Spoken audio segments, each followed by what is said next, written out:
welcome everyone. I hope you are in good health. I am your chemistry teacher, and today in this video we are going to continue chapter water, and under this chapter today we will study some important terms.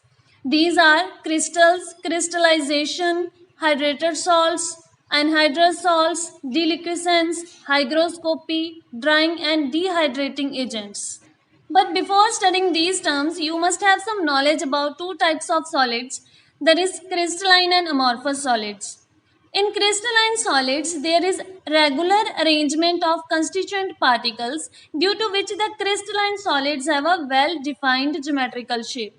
But in amorphous solids, there is no any regular arrangement of constituent particles due to which they don't have a well-defined geometrical shape. In crystalline solids, the particles occur as crystals. So crystals are defined as the homogeneous solids having definite geometric shape, smooth plane surfaces meeting at sharp edges. For example, sodium chloride occurs in the form of cubic crystals. When we add these solid crystals in solvent like water, they dissolve in water to form solution. If you have seen the previous video, then just recall that most of the solutions में से हम इस dissolved salt को कैसे separate कर सकते हैं? कैसे कर सकते हैं? By cooling the saturated solution. So, if we separate the crystals from hot saturated solution by cooling it slowly, this process is called crystallization. There are some more methods of obtaining crystals like slowly evaporating the saturated solution or cooling a fused mass or sublimation etc. But now we don't have to do them in detail. अच्छा इसके बाद you must have seen that sometimes we write dot 5 H2O dot 10 H2O with the formulae of some compounds. हम dot H2O उन compounds के फॉर्मूले के साथ लिखते हैं जिनके मॉलिक्यूल्स के साथ वाटर के कुछ मॉलिक्यूल्स कंबाइन होते हैं, बट ये वाटर मॉलिक्यूल्स लूजली कंबाइन होते हैं and these water molecules form an essential part of the crystal structure of these compounds. Means such compounds have crystalline structure due to the presence of water molecules. For example, if we write CuSO4 dot 5 H2O, then it means इस copper sulphate compound में हर एक CuSO4 molecule के साथ 5 water molecules combine होंगे and its structure is crystalline. This fixed number of water molecules which are in loose chemical combination with substance or salt is called water of crystallization. And such salts in which water of crystallization is present are called hydrated salts. तो hydrated salts क्या हैं? जिनमें water of crystallization present है. Now, if water is heated to 100 degrees Celsius or above, then what happens? The water will change from liquid state to vapor state. Right? On this basis only, just think, if we heat hydrated crystalline solid above 100 degrees Celsius, then what will happen? On heating them, the water of crystallization is given out. Now see, if we remove some molecules from crystalline solid, then the ordered arrangement of molecules will be lost. So it will become amorphous. Sometimes it also happens that the color of a salt is due to the presence of water of crystallization in it. And therefore on heating, such salts lose their color and become white. For example, green vitriol, that is hydrated ferrous sulfate, is green in color, which on heating turns white. Also, blue vitriol, that is copper sulfate crystals, are blue in color. And if we heat copper sulfate crystals in any test tube, it changes into white color. Then we have anhydrous substances. Its meaning is opposite to that of hydrated substances. तो अगर hydrated substances में water of crystallization होता है, it means anhydrous substances में वो नहीं होगा. So anhydrous substances are defined as the substances which do not contain fixed number of water molecules as water of crystallization in a loose chemical combination with the substances. Potassium nitrate, potassium chloride, copper sulfate etc. are some of the anhydrous substances. The next term is efflorescence. There are some hydrated salts जिनको अगर atmosphere में बिना cover किए रख दिया जाए तो they start losing water of crystallization. And if they lose water of crystallization, then you know very well कि क्या होगा ये that they will change from crystalline to amorphous. This property of such substances is called efflorescence.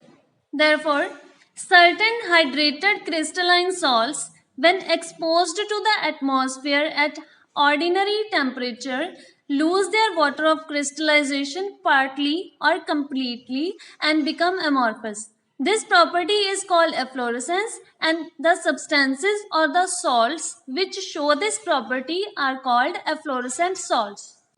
Efflorescence is maximum when the temperature is high or the atmosphere is dry. Now अगर water loose करने वाले substances होते हैं तो water absorb करने वाले भी होते होंगे. Yes, such substances also exist. These are deliquescent and hygroscopic substances. Certain substances, when exposed to atmosphere at ordinary temperature, absorb moisture from air and इतना ज़्यादा moisture absorb कर लेते हैं, means इतना water absorb कर लेते हैं कि उसी में dissolve होके saturated solution बना लेते हैं. Such substances are called deliquescent substances, and this property is called deliquescence. Deliquescence is maximum when the temperature is low or atmosphere is humid, or the vapor pressure of the substance is much lower than the atmospheric pressure. Some of you must have seen that during rainy season or during humid atmosphere, sodium chloride, that is the common salt, become moist. So does it mean that sodium chloride is deliquescent? Actually, pure sodium chloride is not deliquescent. It becomes moist because the salt that is used at homes contains impurities like magnesium chloride, which is deliquescent and absorb moisture. So sodium chloride क्यों moist हो जाता है? Because इसमें क्या present होता है? Impurity. कौन सी? Magnesium chloride की. और ये मैग्नीशियम क्लोराइड होता है जो डिलिक्विसेंट होता है, जिसके कारण मॉइस्चर एब्जॉर्ब होता है. Then there are certain more substances which absorb moisture from atmosphere at ordinary temperature, but they don't dissolve in it. Such substances are called hygroscopic substances, and this property is called hygroscopy. For example, concentrated sulfuric acid, quicklime, that is calcium oxide, silica gel, phosphorus pentoxide are some hygroscopic substances. So both deliquescent and hygroscopic substances absorb moisture, but deliquescent substances dissolve in moisture to form salt solution, whereas hygroscopic substances do not dissolve in moisture.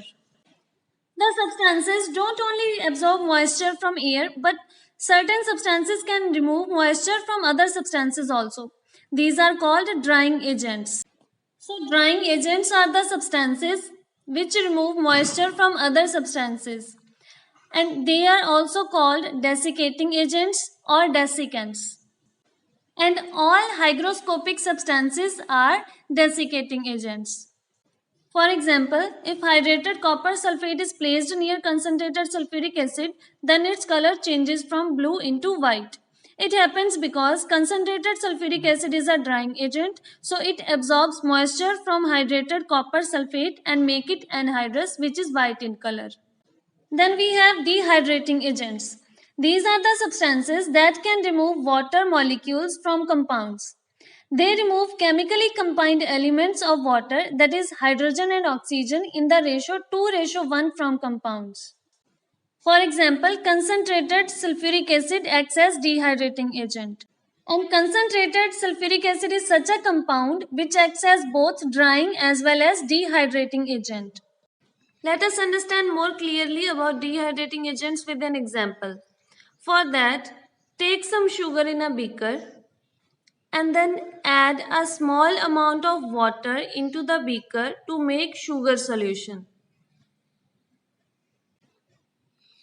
Then slowly and carefully add some concentrated sulfuric acid into the beaker containing sugar. Observe what happens. There will be some effervescence and the mixture starts frothing because of the heat being generated by this exothermic reaction. The black mass formed is pure amorphous carbon called as sugar charcoal. Sugar is a carbohydrate, a compound of carbon and water having molecular formula C12H22O11, and concentrated sulfuric acid removes water from sugar and pure carbon is set free. Therefore, here concentrated sulfuric acid acts as a dehydrating agent. Now let's see some differences between drying agents and dehydrating agents. A drying agent only removes the moisture from other substances that is loosely combined with the substance.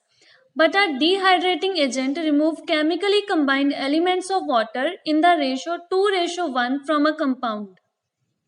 Secondly, as drying agent remove loosely combined moisture from substance, therefore there is a physical change in the substance. For example, as we earlier discussed that hydrated copper sulfate changes to anhydrous copper sulfate by concentrated sulfuric acid.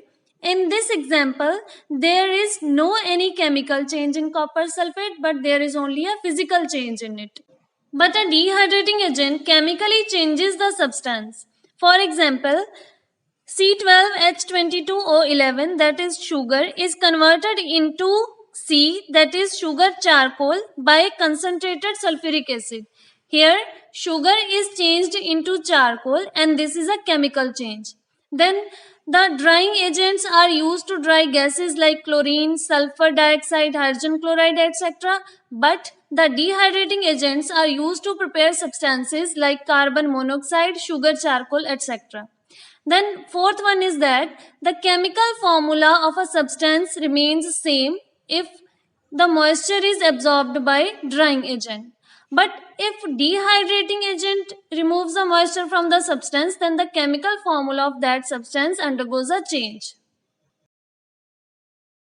Then drying agents are used to dry gases. Let's see a few examples of it. Acidic gases such as sulfur dioxide, hydrogen chloride are dried by passing them through concentrated sulfuric acid. Because this acid has a strong affinity for water, so it extracts water from the acidic gases, thereby making them dry. Basic gases are not dried by concentrated sulfuric acid because it can react with basic gases. So basic gases like ammonia are dried by passing them through drying tower containing calcium oxide, because calcium oxide is basic in nature and it will only remove the moisture of basic gas and will not react with it. The gases can also be dried by passing through a bulb containing anhydrous calcium chloride. Then now as you know that the presence of water of crystallization makes substances crystalline.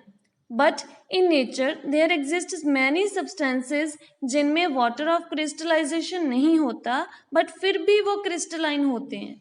It means that the crystalline shape of a substance is not necessarily the result of the presence of water of crystallization. For example, the salts like potassium nitrate, potassium chloride, sodium nitrate, etc. are crystalline in nature, but they don't contain any water of crystallization in them.